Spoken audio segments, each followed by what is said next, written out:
Então, irmãos, abramos nossas Bíblias no livro de Juízes, capítulo de número 15. Diz assim a Escritura Sagrada: Passado algum tempo, nos dias da ceifa de trigo, Sansão, levando um cabrito, foi visitar a sua mulher, pois dizia: entrarei na câmara da minha mulher. Porém, o pai dela não deixou entrar. E lhe disse: por certo, pensava eu que de todo a aborrecias, de sorte que a dei a teu companheiro.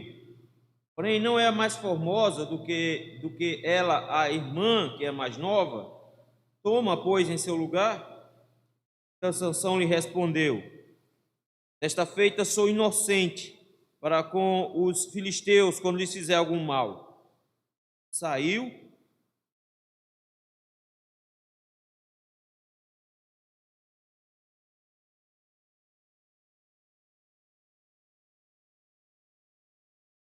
tendo ele chegado fogo aos tições, largou-as na seara dos filisteus, e assim incendiou tanto os molhos, como o cereal por ceifar, e as vinhas e os olivais. Perguntaram os filisteus: quem fez isto? Responderam: Sansão, o genro do Timnita, porque ele tomou a mulher e a deu a seu companheiro. Então subiram os filisteus e queimaram a ela e a seu pai. Disse-lhe Sansão: se assim procedeis, não desistirei enquanto não me vingar. E feriu-os com grande carnificina. Desceu e habitou na fenda da rocha de Etã. Então os filisteus subiram e acamparam contra Judá, e estenderam-se por lei.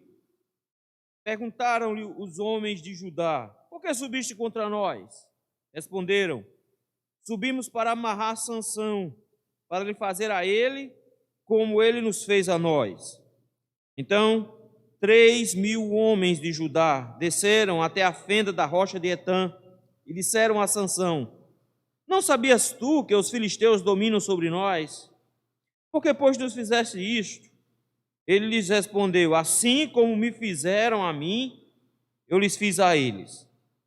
Descemos, replicaram eles, para te amarrar, para te entregar nas mãos dos filisteus. Sansão lhes disse: jurai-me que vós mesmos não me acometereis. Eles lhe disseram: não, mas somente te amarraremos e te entregaremos nas suas mãos. Porém, de maneira nenhuma te mataremos. E amarraram-no com 2 cordas novas e fizeram-no subir da rocha. Chegando ele a Leí, os filisteus lhe saíram ao encontro jubilando. Porém, o Espírito do Senhor de tal maneira se apossou dele, que as cordas que tinha nos braços se tornaram como fios de linho queimados, e as suas amarraduras se desfizeram das suas mãos. Achou uma queixada de jumento ainda fresca à mão, tomou-a e feriu com ela 1.000 homens, e disse: com uma queixada de jumento, um montão, outro montão, com uma queixada de jumento feri 1.000 homens. Tendo ele acabado de falar, lançou de sua mão a queixada, chamou-se aquele lugar Ramate-Leí. Sentindo grande sede, clamou ao Senhor e disse: por intermédio do teu servo, deste esta geração grande salvação. Morrerei eu agora de sede e cairei nas mãos desses incircuncisos? Então o Senhor fendeu a cavidade que estava em Leí, e dela saiu água. Tendo Sansão bebido, recobrou o alento e reviveu. Daí chamasse aquele lugar em Racoré, até o dia de hoje. Sansão julgou a Israel nos dias dos filisteus 20 anos. Vamos orar? Deus Santo, muito obrigado, Senhor, por este momento. Diante da Tua palavra, humildemente nós te pedimos que o Senhor esclareça o nosso entendimento, nos dê capacidade de entendê-la e principalmente, Senhor, nos dê da Sua voz, das lições que o Senhor quer que nós teremos aqui, para que assim, meu Pai, possamos realizar a Sua obra de maneira adequada. É no nome de Cristo Jesus que nós te rogamos. Amém. Queridos, por diversas vezes os crentes confundem ser servos do Senhor e fazer a obra dele. Às vezes a gente confunde essas duas coisas. A gente acha que o que o Senhor quer é que a gente faça alguma coisa. E em detrimento disso, a gente faz muito e não muda muita coisa na gente. Mais importante do que a obra em si é a forma como eu me relaciono com o Senhor. A forma como eu trabalho para o Senhor deveria ser consequência dessa relação. Mas por diversas vezes a gente troca as coisas e acha que nossa relação com o Senhor depende do nosso trabalho. E aí por isso mesmo Jesus diz que muitos vão se surpreender, porque quando ele voltar dirão: Senhor, Senhor, nós expulsamos demônios em teu nome, nós curamos em teu nome, e entre os milagres todos o Senhor simplesmente o diz: eu não conheço vocês, ou seja, eu não tenho nenhuma relação com vocês. Então eu preciso ter cuidado para saber como é que eu estou me relacionando com o Senhor, para que eu possa realizar a obra do Senhor. E nesse sentido, eu posso realizar a obra do Senhor com os motivos mais errados possíveis. Quando a minha relação com Deus não está adequada, a forma como eu realizo a obra do Senhor pode ser distorcida. Eu posso realizar a obra do Senhor por motivos carnais. Eu posso realizar a obra do Senhor pensando nos meus próprios interesses, pensando somente em mim. A obra será realizada, Deus até será glorificado nessa obra, mas eu teria problemas sérios, porque essa obra não significa que o Senhor está se agradando de mim. Eis um exemplo aqui de alguém que tem um relacionamento com Deus muito frágil, que realiza a obra do Senhor, mas realiza a obra do Senhor por questões próprias, por motivo próprio. Esse é Sansão. Nós vimos que nessa sequência de juízes, o primeiro juiz lá atrás não tinha falhas, não tinha erros, não é apontado nele nenhum defeito, ele é da tribo de Judá. Ele aponta para um juiz perfeito que viria e reinaria sobre Israel, Jesus Cristo. Mas à medida que o livro vai caminhando, uma série de coisas vai acontecendo. Primeiro, o tempo em que o povo fica debaixo do juízo do inimigo vai aumentando. O nível de idolatria vai aumentando. Eles começam a adorar um ou outro Deus, terminam adorando um panteão inteiro. Nós vimos que o tempo dos juízes vai diminuindo. A cada ano que passa, eles reinam, eles governam por menos tempo. Há uma exceção aqui no final é o próprio Sansão. E nessa qualificação dos juízes, Sansão, como último juiz, é o pior de todos. Sansão é o oposto do primeiro. Sansão não tem nenhuma qualidade. Sansão, tudo que ele faz é errado. Mas é interessante porque de todos os juízes, esse é o mais espetacular, talvez por conta dessa cara de herói que ele possui, mas desde o seu nascimento a coisa foi diferente. Nenhum dos outros juízes foram apresentados desde o ventre da mãe. Sansão foi. Sansão é escolhido desde a sua concepção. Um anjo, o próprio Jesus Cristo, vem avisar a família dele de que haveria de nascer uma criança desse jeito. Ele é consagrado ao Senhor desde antes de nascer. A mãe dele começou uma dieta especial de consagração de Nazirato desde antes da concepção. Ela não bebe vinho, nem come comida imunda, nem toca em cadáveres, desde antes de concebê-lo. Esse homem que tem um anúncio de nascimento fantástico, só comparado ao de Jesus Cristo e de João Batista, já no capítulo seguinte é um desmantelo só. O texto nos diz que ele se apaixona por uma moça na cidade de Tímina, uma filisteia. Os pais dão um conselho para ele, dizendo: meu filho, isso não vai dar certo, tem tanta mulher aqui em Israel, por que você não se casa com uma mulher de Israel? Você vai casar justamente com uma incircuncisa dessa. Ele não atende o conselho deles, ele simplesmente diz: eu quero esta, e acabou. Eles vão, no caminho ele encontra um leão, mata o leão no meio de uma vinha, esconde, não diz para ninguém.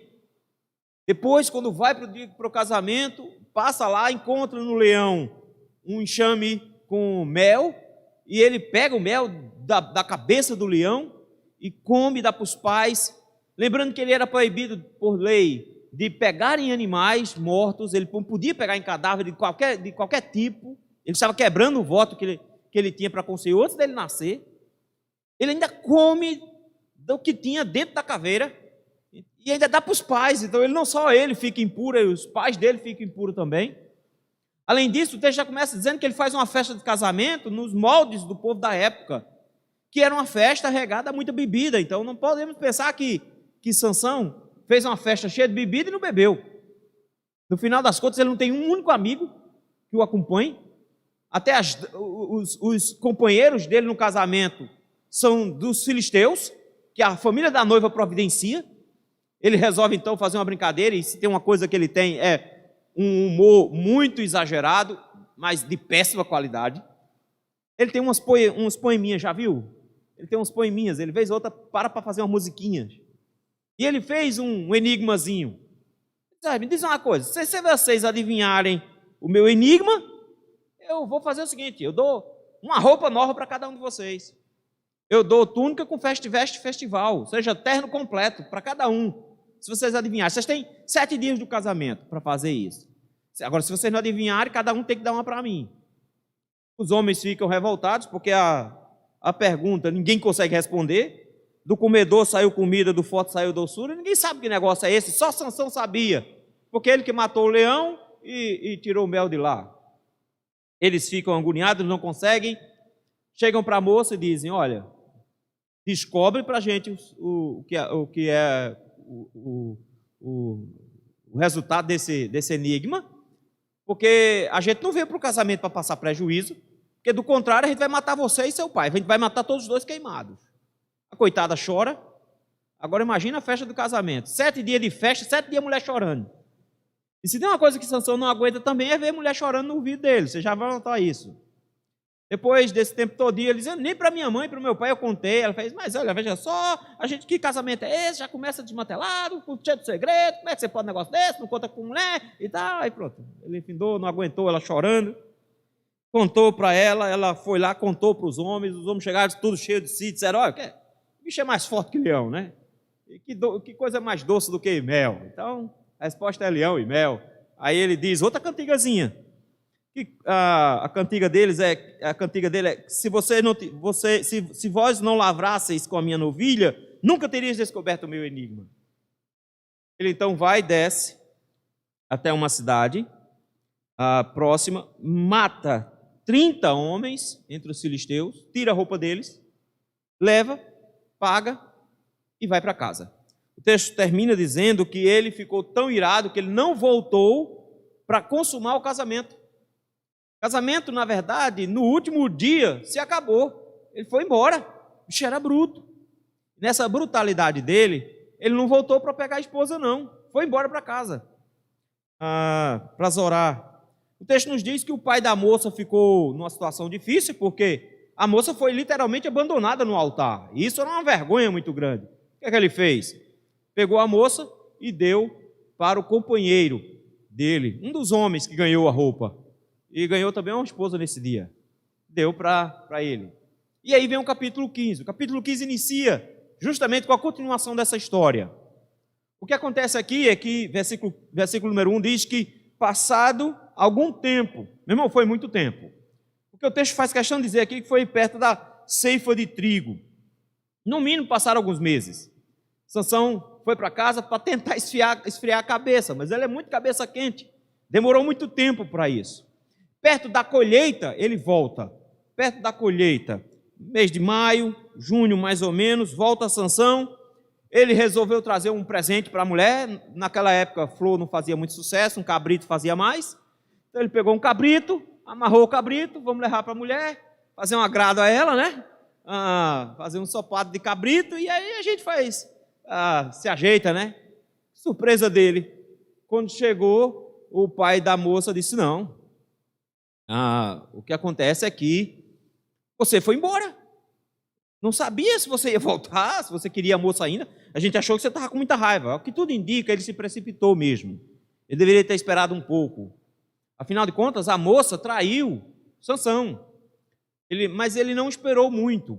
Talvez na ânsia de salvaguardar a honra da moça. E aí ele diz, olha, dei para o seu companheiro, você não pode entrar no quarto dela. Ele está lá, tem outra. Agora, veja só, a irmã dela é mais bonita que ela, ainda é mais nova. E aí oferece para ele, ele não quer. Lembra, ele disse lá atrás, no capítulo anterior, só quero esta. E essa já era de outro agora. ela estava casada com outro. Então Sansão achava que estava casado, foi lá todo feliz, descobre agora que não estava casado, e que a mulher com quem ele queria se casar, já estava casada com outro. Então ele ficou bem irritado, e aí entra um processo aqui terrível, que é o grande mote do capítulo 15, se você prestar atenção. O mote do capítulo 15 está lá no final do versículo 11. Assim como me fizeram a mim, eu lhes fiz a ele. Esse é o grande mote do capítulo 15. O capítulo 15 é um capítulo de vingança. É um ciclo de vingança sem fim. É um fazendo uma coisa para o outro e o outro dando troco. O tempo inteiro é esse. Sansão se sentiu tão ofendido pelo que aconteceu com ele, tão ofendido por esse senhor ter dado a esposa dele para outro homem, que simplesmente olhou para eles e disse: olha, eu não me sinto nem um pouco responsável pela segurança de vocês. Olha a expressão que ele usa aí, olha. Versículo 3. Desta feita, sou inocente para com os filisteus quando lhe fizer algum mal. Ele disse: olha, nosso casamento talvez trouxesse um pouco de paz entre eu e os filisteus. Agora não. Como não tem mais casamento, vocês fizeram esse papelão comigo? Agora não me responsabilizo por vocês, não. Agora não me responsabilizo. E ele trama agora a sua vingança. E eu quero que os irmãos notem que todo o processo de luta de Sansão é diferente dos demais. Os outros estão libertando Israel. Os outros estão trabalhando em prol do bem do povo. E eles estão com a consciência de que estão trabalhando com Deus, para Deus. Sansão não. Sansão não está nem aí.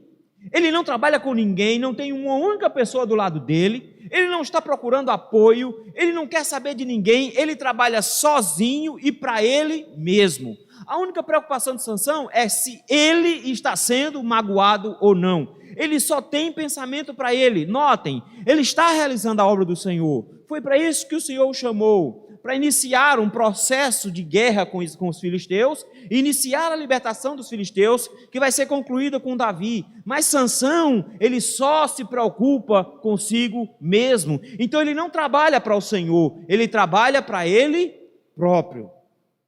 E ele está chateado.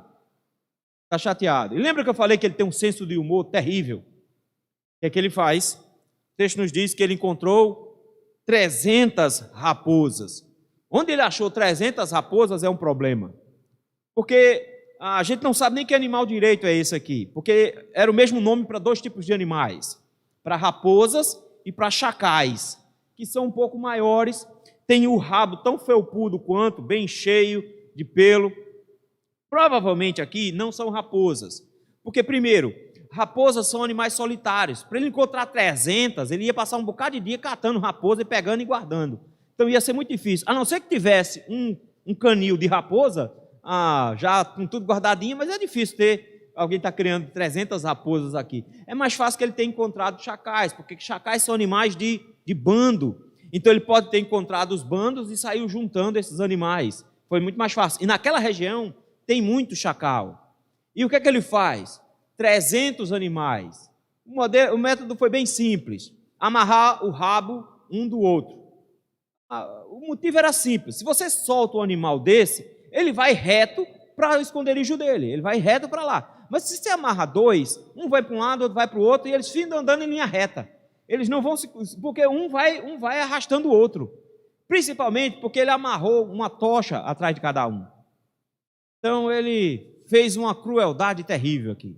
Ele montou 150 pares de chacais, uma tocha cada um, e aí toca fogo na tocha. Quando toca fogo na tocha, queima o rabo dos coitados. Eles andam em disparadas, como eles estão amarrados, eles andam em linha reta, eles não conseguem ir para as tocas, porque cada um puxa para um lado, e então eles avançam sempre em linha reta, e o texto nos diz que ele queimou tudo. Olha o tamanho do prejuízo que ele deu. O texto nos diz que, versículo 5, que ele largou na seara dos filisteus. Não foi em qualquer lugar, não. Ele foi justamente para a região de plantação dos filisteus, e incendiou os molhos, ou seja, o trigo que já tinha sido colhido e que estava lá feito os fardos para começar a... Porque, veja, ele chegou no início da colheita, na ceifa do trigo, versículo 1. E o trigo que já tinha sido cortado para bater, os animais foram para cima. E onde os animais encostavam, tudo pegava fogo, porque a palha estava seca, lembra? O trigo estava sendo colhido, a palha estava seca. E pegou no trigo que já tinha sido cortado, nos molhos, pegou no meio do cereal, entrou pelo meio da roça, e achou a pouco, ainda entrou na vinha, queimou as vinhas, porque o incêndio ficou muito grande, e ainda queimou os olivais. Ou, em outras palavras, acabou com a economia dos filisteus em uma única noite. Ele não destruiu só a comida que tinha sido colhida, ele destruiu a comida que estava para ser colhida, ele destruiu toda a colheita de uva, que deveria produzir vinho, e ainda acabou com azeite. Ele queimou tudo, destruiu tudo de uma vez. Está notando a desproporção da vingança? Ele fez uma besteira, o casamento não deu certo, ele se vinga como? Destrói a economia dos filisteus. Só isso. Destrói a economia. Coitada. A moça, ela podia ter sido mais esperta. Quando eles disseram, olha, se você não conseguiu o enigma, a gente vai queimar você, vai queimar seu pai. Era só ela chegar e dizer, olha, Sansão, estão me ameaçando de queimar meu pai e a mim. Pronto, acabou. Sansão tinha resolvido o problema naquela hora. Não, ela foi inventar de ir no jogo deles. Resultado, quando eles chegaram e viram tudo queimado, perguntaram, quem é que fez isso? De cara, foi Sansão. O sogro dele, ele veio atrás da mulher, a mulher já tinha sido dada para outra, ele ficou com raiva e fez isso. Resultado, a coitada, o texto nos diz que eles pegaram a mulher, e a expressão aqui em português não aparece muito bem, mas lá aparece com a mesma ideia do 14:15. Lá no versículo 15 disse que eles iriam queimar a ela e a casa do pai dela. É como está aqui também. Eles queimaram ela e a casa do pai dela, ou seja, queimaram tudo, colocaram tudo dentro de casa e tocaram fogo. A vingança vamos fazer com a pessoa que ele ama, a mesma coisa que ele fez com a nossa subsistência. Vamos queimar. Aí você pensa assim, pronto, agora saiu 6 e meia dúzia. Não, Sansão agora pensa o seguinte, agora é 2-1. Então, primeiro eles fizeram um gol, agora eu fiz outro. Aí eles agora vêm fazer esse outro, está 2-1, tem que pelo menos empatar esse negócio. O que é que Sansão faz? O texto diz assim, versículo 7, disse-lhe Sansão, se assim procedeis, não desistirei enquanto não me vingar. Note que o tempo inteiro, Deus não está sendo levado em consideração por Sansão. Sansão quer vingança. E o que é que ele faz? Versículo 8, ele vai para a região de Tímina e ele mata praticamente todo mundo que está lá. O texto usa uma expressão terrível. O texto diz assim, e feriu-os com grande carnificina. A imagem aqui de carnificina é de pessoas sendo arrancadas ao meio. É como se ele tivesse trinchado as pessoas ao meio. Do jeito que ele fez com o leão, que rasgou o leão, a imagem é basicamente essa, de que ele arrancou pernas e braços das pessoas. Ele matou a ponto de que foi uma grande carnificina. Ele terminou de destruir tudo aquilo ali, aí ele se esconde. Ele foi para uma rocha, uma fenda, na região de Etã. A gente não sabe ao certo que região é essa. Existe uma região chamada Etã, próxima a Belém, mas aí seria longe demais. Há quem diga que aqui é uma rocha que existe próximo à cidade dele, na cidade de Zorá. É uma caverna pequena com uma entrada apertada que só passa uma pessoa por vez. Então, há quem diga que foi essa caverna para onde ele foi. Ele vai lá e se esconde, o motivo é simples. Vão vir atrás de mim agora, mas pelo menos está empatado, não é? 2-2, está empatado, eu fico aqui. Se alguém tenta entrar, é entrando e morrendo, entrando e morrendo, entrando e morrendo, então não tem como me tirar daqui. E eles sabiam disso. A ponto que os filisteus agora levantam um exército. E é interessante, vão contra Judá. Não vão contra a tribo de Sansão, vão contra a tribo de Judá, que era fronteiriço ali. Eles se levantam e diz o texto que vai um exército contra Judá. E nesse momento nós vemos uma coisa triste, meus irmãos, que não era só Sansão que tinha se acostumado com o pensamento da época. Não era só Sansão que tinha se acostumado com a maneira de raciocinar dos filisteus. Todo mundo tinha se acostumado. A questão toda é, quando todo mundo se acostuma com o mundo, todo mundo vive como o mundo. E eles não queriam que as coisas mudassem. É bem verdade, os filisteus dominavam, mas dava para fazer negócio, dava para viver, casar, dava para ter uma vida boa. Quando eles se levantam contra Judá, eles perguntam, por que a gente fez para que vocês comecem uma guerra agora? Ele fez, vocês, não, mas Sansão, que é de vocês, fez um estrago, destruiu uma cidade. Eles dizem, então vamos lá atrás de Sansão. Eu acho incrível aqui, porque olha quantas pessoas vão atrás de Sansão. O texto nos diz que subiram, versículo 11, 3.000 homens de Judá. Isso é um exército. Isso é um exército. O que é que esse exército de Judá podia ter feito? Botado os filisteus para correr. Mas eles não querem botar para correr. Está tudo muito bom. Não precisa brigar. Eles são pacifistas. São 3.000 homens pacifistas. E aí vai 3.000 homens atrás de quem? De Sansão. O libertador de Israel agora está sendo caçado pelos de Judá, exatamente porque está tentando libertar Israel. O texto nos diz que eles vão até a fenda, encontram com Sansão e diz, Sansão, a gente precisa levar você lá para baixo amarrado, porque os homens querem você amarrado. Eles não são bobos nem nada, porque eles sabem que se Sansão vier desamarrado, eles morrem. Então, Sansão amarrado é melhor. E é interessante isso, porque Sansão diz, vocês vieram me matar? A resposta deles, não, a gente não veio te matar não, porque se vocês vierem me matar, aí o negócio fica um pouco diferente, porque Sansão não tem nenhum interesse em lutar contra os seus irmãos. É diferente, por exemplo, de Jefté, né, que foi lá e matou todo mundo. Ele não tem interesse em matar seus irmãos. Ele diz, não, a gente só quer levar você amarrado. Então tá bom. Era a mesma coisa, né? Porque era tipo, eu não vejo que vai matar você não, a gente vai levar você amarrado para os filisteus matar, só isso. Tranquilo. Então tá bom, amarra aí e vamos lá, eu não quero brigar com vocês. Veja, ele não se levanta contra os de Judá porque ele não tem nenhuma intriga contra os de Judá. Ele não luta com base em princípios éticos simplesmente. Ele luta somente quando ele é ofendido.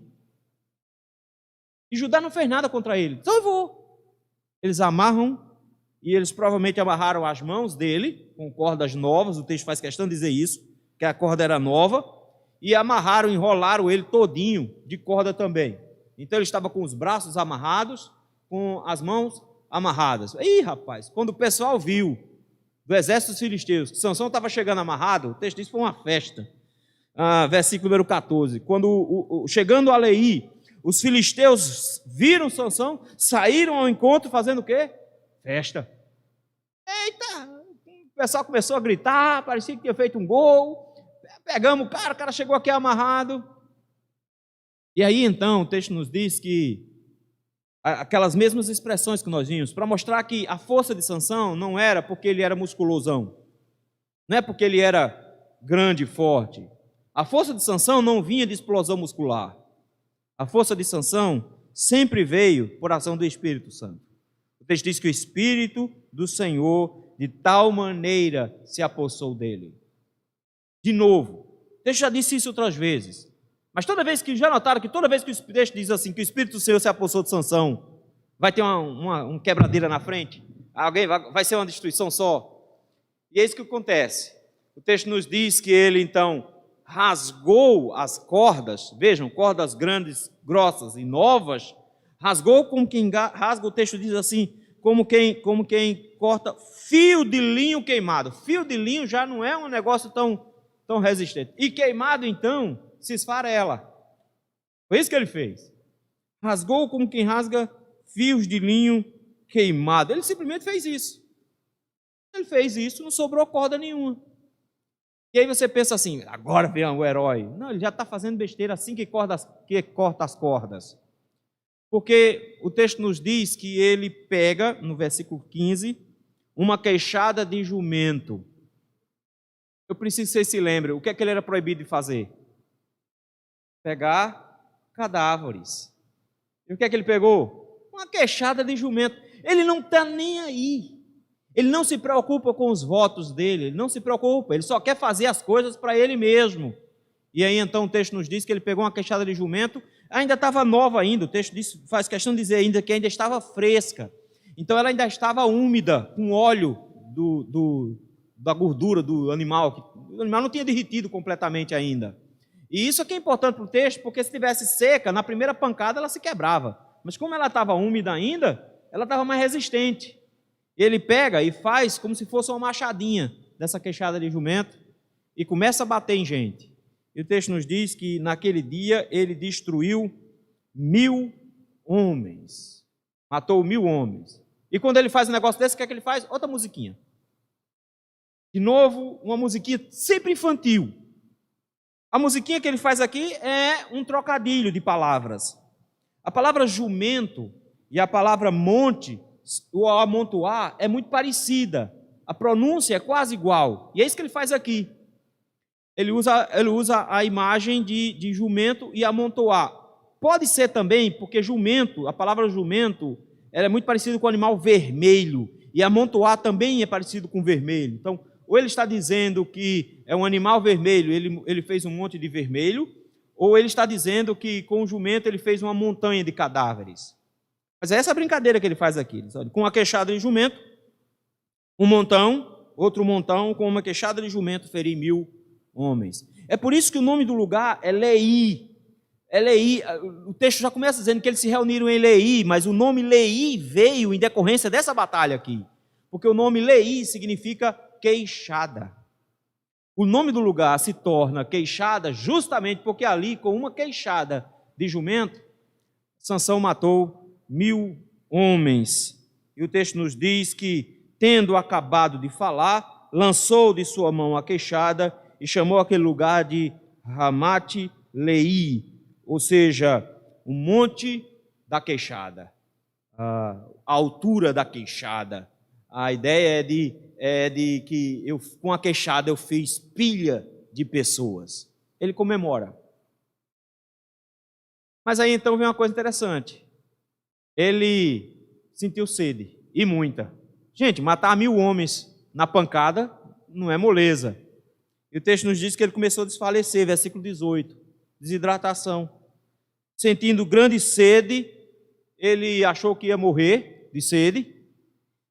E aí, pela primeira vez, em 3 capítulos, Sansão faz uma oração.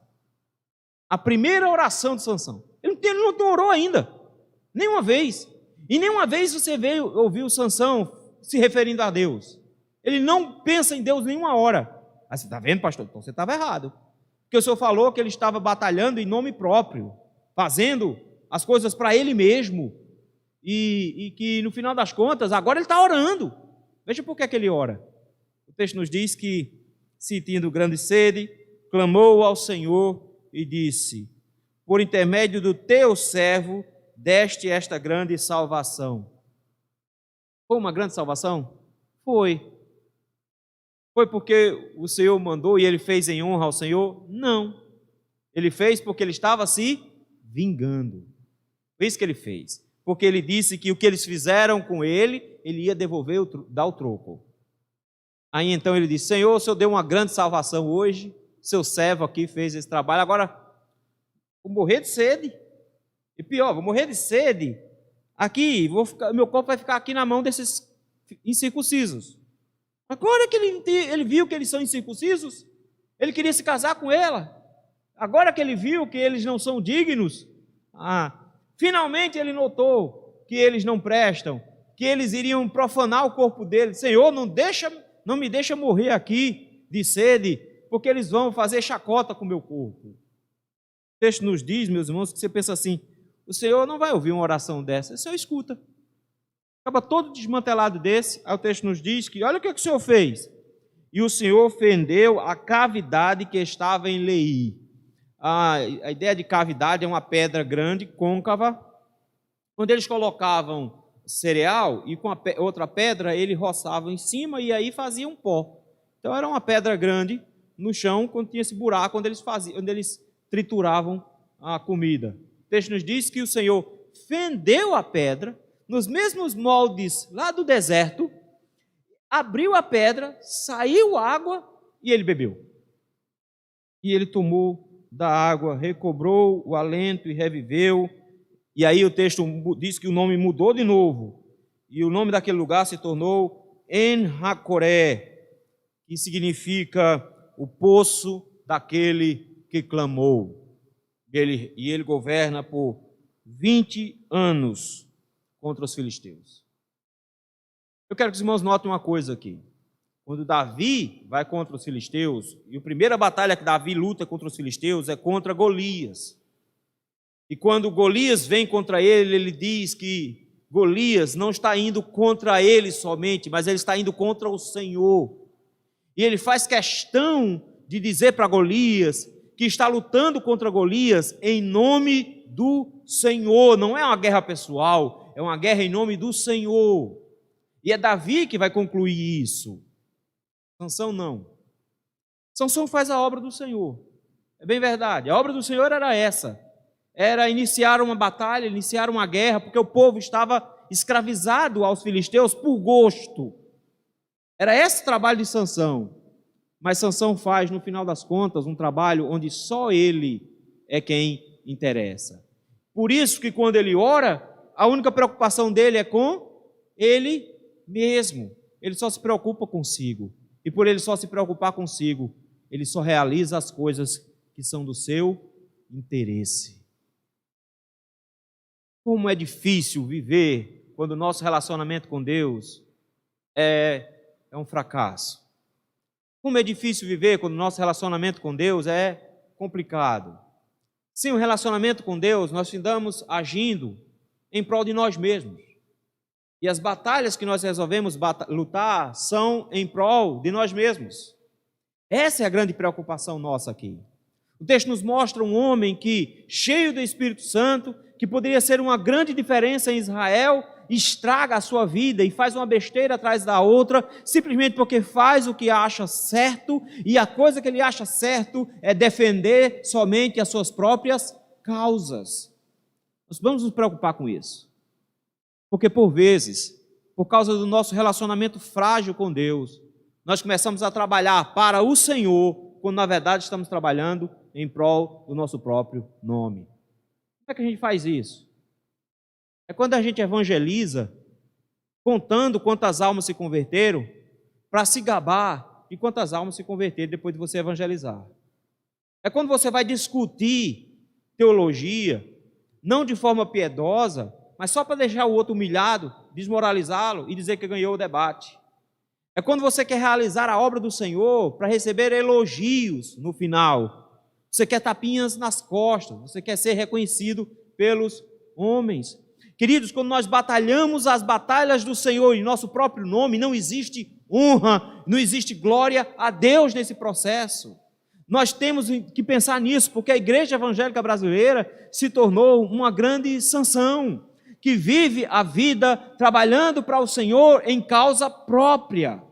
Os pastores, quando querem trabalhar para o Senhor, colocam a foto dele, porque ele é que tem que ser reconhecido na igreja. Os irmãos, quando querem trabalhar na igreja, tem que ter o nome dele, ele tem que aparecer. Ninguém quer mais fazer trabalho de bastidor, ninguém quer mais limpar a igreja, todo mundo quer cantar, porque cantando aparece. Todo mundo quer pregar na frente, porque pregando na frente aparece. As pessoas querem receber elogios, elas não querem trabalhar para o Senhor, elas querem fazer a obra do Senhor para receber algum recurso próprio para elas, seja em honra, seja em dinheiro, seja em fama. Isso é perigoso. Porque a obra do Senhor vai ser feita, de todo jeito, mas só vai trazer prejuízo a quem está fazendo, porque a pessoa não consegue se tocar, de que até as suas orações são egoístas, até as suas orações serão tendenciosas, e só vão estar preocupados com ele mesmo. Ele quer trabalhar sozinho para que ele não divida com ninguém o prazer da vitória, ele não trabalha como igreja, ele quer ser só ele. Olha quantas coisas ruins isso pode nos trazer. Fica-nos então um desafio para que a gente avalie a vida. Senhor, eu estou querendo trabalhar para o Senhor, eu estou trabalhando para o Senhor, eu quero fazer a sua obra, mas por que eu quero fazer a sua obra? Por que eu estou tão interessado? Porque mais importante do que eu estar trabalhando é meu relacionamento contigo. Porque quando nós estamos com um bom relacionamento com o Senhor, e nós temos cuidado com o que é sagrado, com o que é do Senhor, ao contrário de Sansão, que pega em animais mortos sem nenhuma dificuldade, come comida imunda sem nenhuma dificuldade, não tem nenhum respeito para com as coisas do Senhor. Quando nós agimos assim, nós trabalhamos sempre para nós mesmos, fingindo que é para o Senhor. Nós precisamos avaliar se a nossa vida não tem sido uma vida assim. Precisamos ser desafiados a pensar: Senhor, como anda o meu relacionamento contigo? Porque se o meu relacionamento contigo estiver correto, aí eu vou trabalhar para o Senhor, para a glória do Senhor, e não pelos meus próprios interesses. Eu creio que esse é o nosso grande desafio hoje, avaliar se estamos fazendo a obra do Senhor para o Senhor ou para nós mesmos.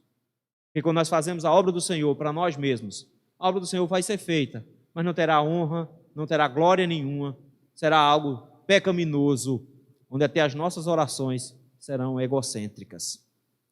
Que Deus se apiede de nós, que Deus tenha misericórdia de nós, que abra os nossos olhos, para nós não andarmos nos mesmos caminhos que Sansão. Porque nós vimos que, até agora, ele conseguiu 20 anos. Esse capítulo 16 vai ser o final da vida dele. E vai ser terrível. Justamente porque ele não vive para Deus, ele vive somente para si.